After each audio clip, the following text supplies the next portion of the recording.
Sunrise Hope, mga kapaglaom.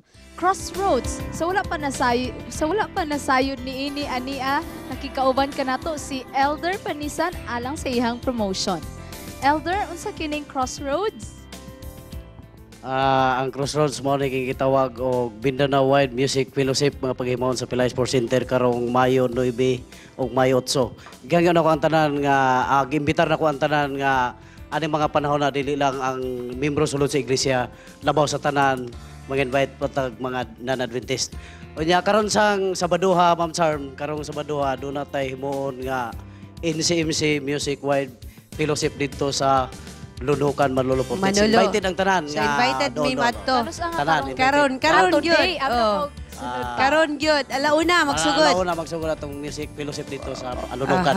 So invite ang tanan nga madto. Invited tanan. Salamat kayo, Elder. Salamat kayo. Aduna tay caller sa wakas na nagyud tay mga caller. Gusto man nindo. Okay. Yes, hello. Good morning. Good morning. Okay. Kinsa ang atong caller? Macario, Uibo Blante. Okay, sir. Unsay itubag sa atong question? Mateo, 25-1, ma'am.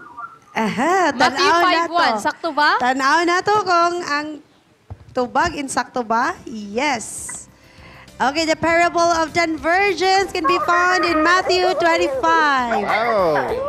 Congratulations, sir. sir. Kuya Mac. Pwede nimo i-claim ang imuhang prize diri lang sa to ang Congratulations, studio. Kuya Mac, O oy. at gusto na mo ipahibalo pod sa atong mga winners pag winner na ka, hinaot nga tagaan natog tsansa ang uban nga makatawag ug sila pod maka-answer. Yes, and Okay. here's our last question for the day. Yes. Okay. Ikaw da, basa da. Okay, for our third question, who named the animals in the Garden of Eden? Kinsay naghatag sa mga pangalan sa atong mga kahayupan dito sa Lisod kayo. Garden of Si Darrell Eden. to kay. Mga taxonomist, Okay. atong pinakaunang Tanaw na to ang taxonomist. naigiguptan karon ni Darrell og ni Awing. Yes. It's helping one another. Mga kaiglan mo kamong gi-invite sa pag-uban ka namo, helping one another. Rami pwede focus ang atong pin. Natay mga pin karon nasa among mga dugan. Lovely and I, si Darrell na apod, si Awing, ano siya, helping one another, magkita-kita tapuhon diya sa barangay Kanituan. Karong Marso 22, gikan sa alas 8, paingon sa alas 4 sa kahaponon. At doon natin ipahigayon nga motorcade, og natin opening program dito nga makikauban nato ang Sweet Heavens Echo og si Darex Blue. Og sa March 21, natay anniversary special episode diri sa Panimbaya sa Kabuntagon.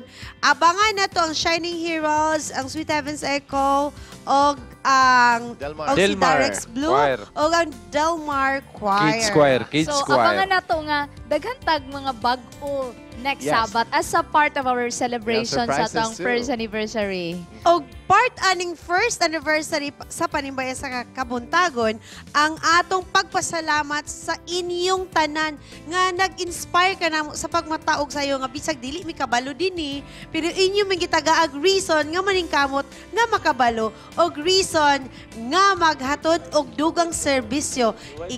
Labi na sa atong mga kaigsuonan og mauna nga namugna ang helping one another. Okay. Okay love mga kapaglaom, while waiting for our callers ato ang third Bible trivia question ato sa ning tanaw na atong mga cute nga mga kabataan dito sa Opol SDA Elementary School sa ilahang Pathfinder Investiture Program. Aniya ang video.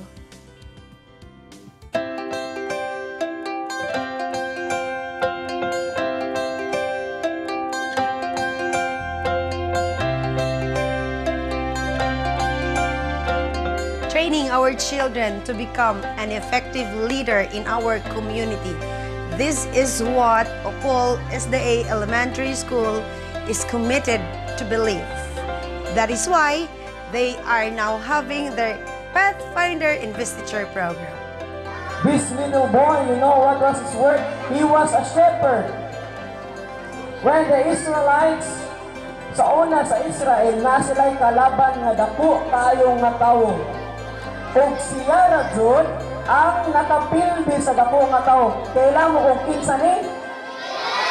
Yes! It was David. David fought Goliath.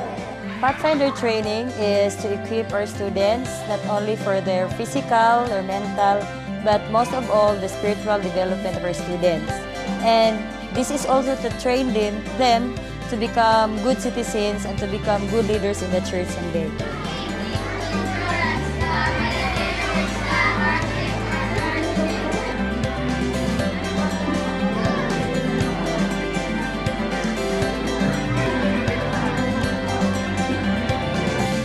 Becoming a leader will not happen in a snap of a finger.